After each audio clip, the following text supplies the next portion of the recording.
What's the most messed up thing you've ever done for money?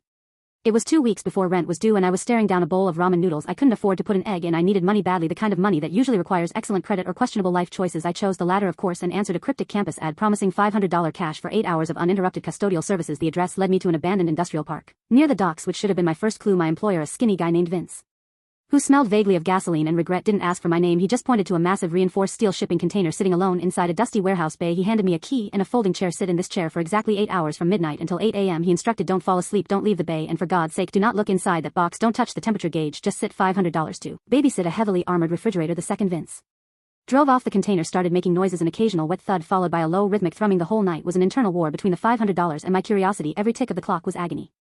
The air held a persistent faint scent of sea salt and something gamey. Was it contraband? A rare animal? A cryogenically frozen villain?